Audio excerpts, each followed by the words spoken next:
is an issue.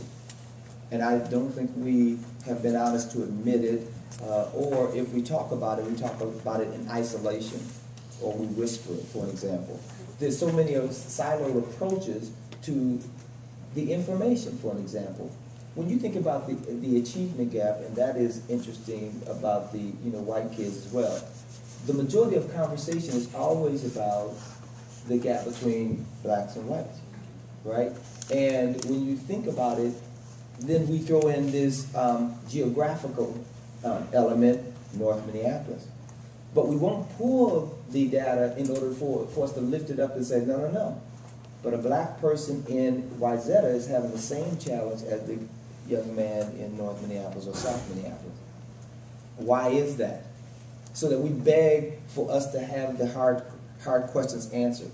And and I said this the other day, is that most people always think this whole notion of seeing our humanity as something, just some idealistic notion that is put out there and is just touchy-feely.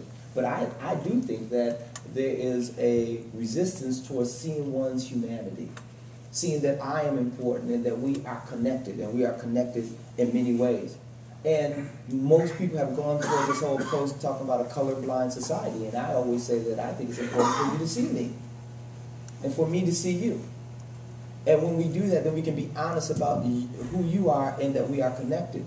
And if we fail to do that, then we will then look at the whole notion of even unemployment, where Algernon Austin said, listen, we can go and talk about training and education, but once we pull back the onion, we also see that those black folks who are educated have a higher chance of being unemployed as well, even though that they may be similarly situated when we think in terms of their credentials and qualifications. That's also an issue when we think in terms of health disparities. So everywhere you look, there is this race issue that we refuse to take a look at. In health disparities, that African Americans and other people of color are on the worst end of the totem pole. Higher rates of infant mortality, higher rates of diabetes, it goes on and on and on. And so I do believe that race is an issue. And Martin Luther King said the ultimate measure of a man is not where he stands at the time of convenience and comfort, but it is where he stands at the time of challenge and controversy.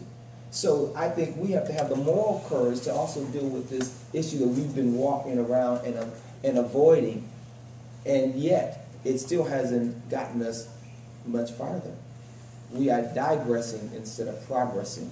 And so race is an issue, and I think that we need to think about it, and not just think about it, admit to it, and figure out what we're going to do in order to correct this problem, because it is a problem. So, Chair,